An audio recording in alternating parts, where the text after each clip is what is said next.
And I said, you've got a quarter of the electorate that feels incredibly disenfranchised right now, and they hate the government, and they want the government to have nothing to do with them. And then you have a quarter of the electorate that feels incredibly disenfranchised right now, and they want the government to do a lot more for them and be more involved in their lives.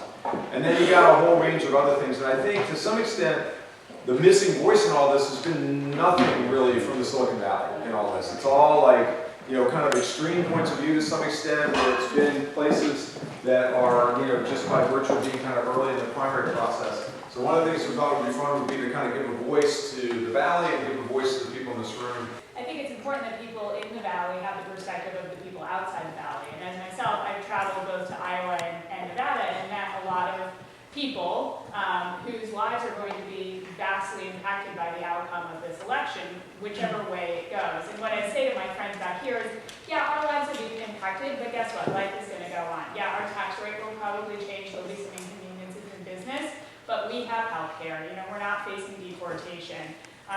You know, those types of things, and I think it's important for the Silicon Valley bubble to recognize what's happening outside. Right now, unemployment, you can argue about the particulars, but it's pretty low.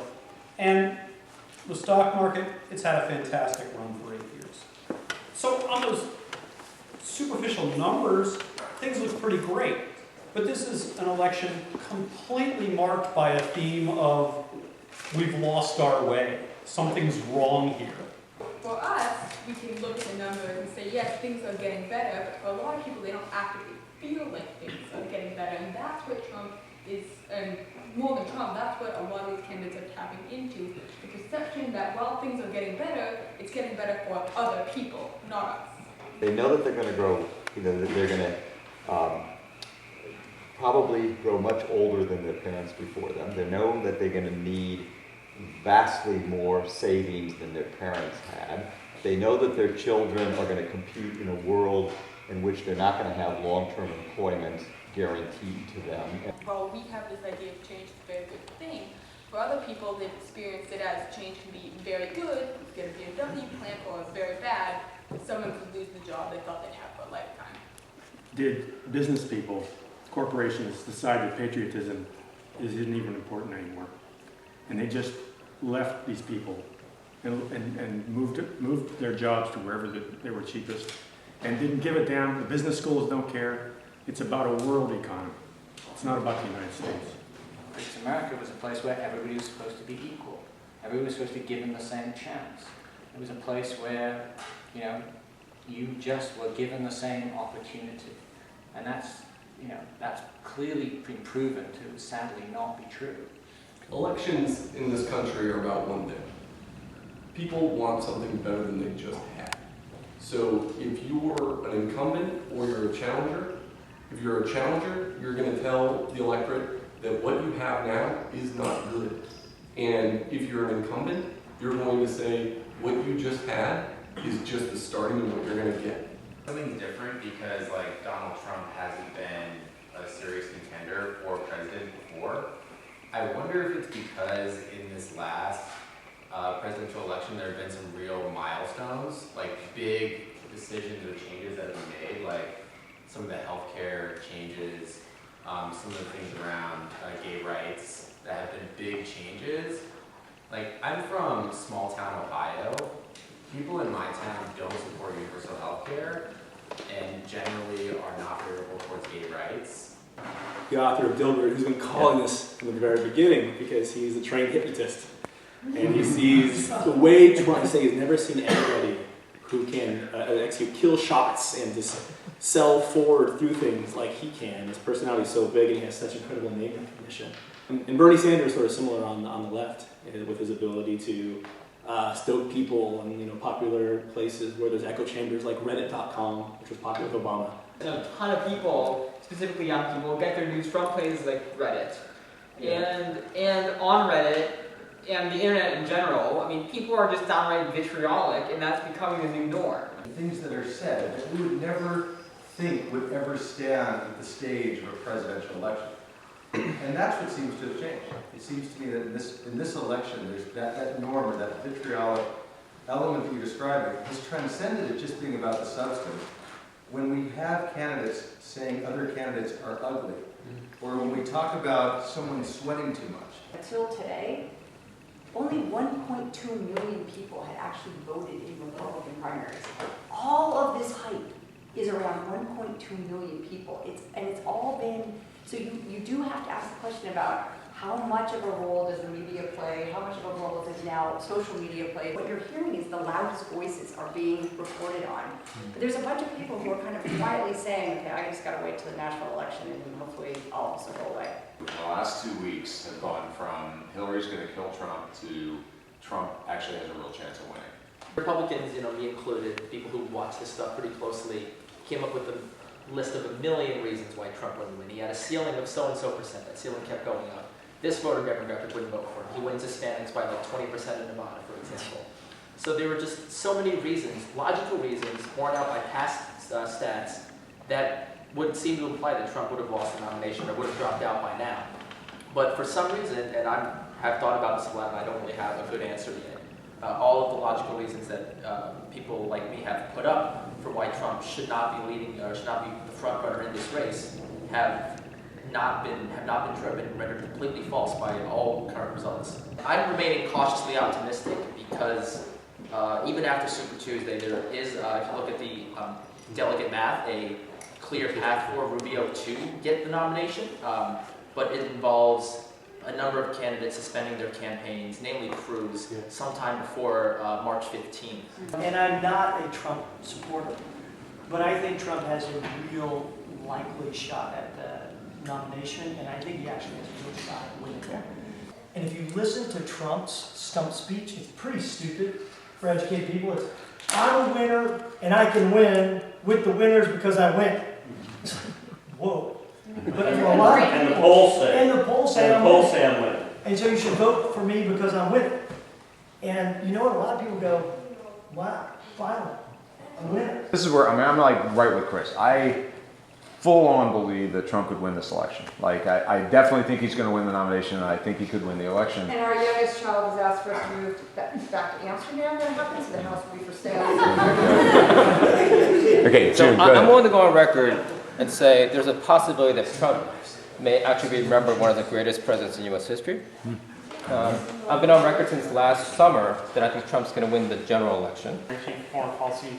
So he sees himself as a deal maker and a showman.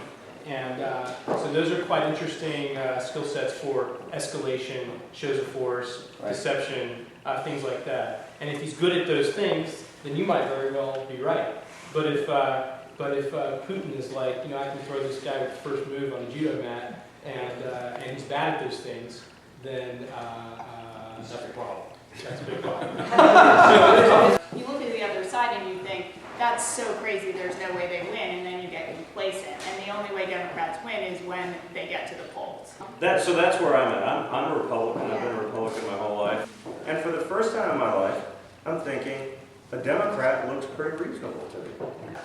That one of the things I don't understand about the Republican Party is the complete ignorance for science. And I live in a world where climate change matters. This is the issue with the Republican Party is over the last 8 years, they've failed to make advancements for the party to actually tackle these issues, which a lot of people care about. And instead of trying to advance the party and accept some of these changes, they instead just bash Obama and the Democrats and say we're doing everything wrong, and they're still trying to grasp onto like the core fundamentals of what they believe. Yeah, and it's just been really frustrating. I'm on the fence about Bernie versus Hillary. I could go either way on a number of issues. I'm going to vote for Bernie to signal to Hillary not to move toward you, just to point a finger at, not to move toward the moderate Republican, which I think she could do with Trump. If it's Trump and Hillary, I think what Hillary could do is say, hey, let me reach over here a little bit to my right and grab some of those moderate Republicans who don't know where to go. She needs to do. Which she has to do. She doesn't have to, though. It's a very, very different perspective for a large majority of the country. And I think the appeal that somebody like Trump has is that what he's saying is taking us back to the good old days. He wants to make us great again. He wants to make us the same way we were when we were little kids. Listen, here's a job spec. The person has to be global. They have to manage a large number of people. They have to negotiate large number of agreements with wide numbers of people. They have to be able to work and compromise to get stuff done. You go through this whole laundry list, and if we hired Spencer Stewart to identify candidates for the President of the United States, Donald Trump would be a failed businessman with a really bad attitude and unable to compromise truly, and he wouldn't be in the top 100. By the way, and any senator, we say, hey, nice job, get a real job. Get a job where you're a governor, right? Get a job where you were vice president, right? And I'd say if you've been a CEO, that might be interesting too. And frankly, I say the same thing on the Democrat side. I mean, I'm sort of stunned that where we are now is if we did an actual search, no one on either side would be in the top 100 in America. If we would say, so there's something I'm really concerned about with democracy. Being qualified is sort of irrelevant, right? But Kasich, I respect what you were saying. I'm not a Kasich fan, but he's incredibly competent. He's a phenomenal track record. He's a moderate, and he doesn't have a chance. Right, so if the Republicans had been smart and only had 3 people in the debates, one of them was Kasich, one of them was Rubio, one of them was Cruz, and they cut everyone out like the Democrats did, we would have President Kasich in about 6 months.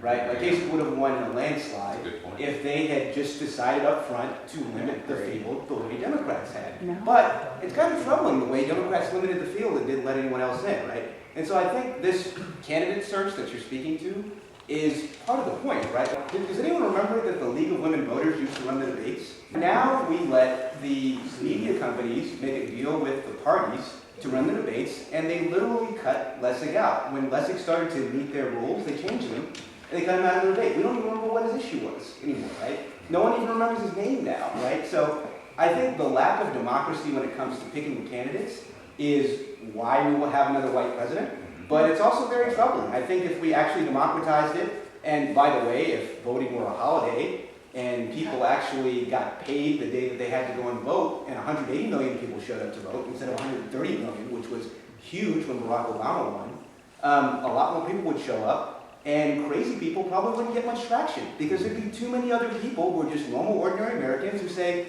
this guy's crazy, and they vote for the reasonable person. Right now, what we had wasn't quite democratic. We had the Democrats decide that we only allow these 3 people to talk.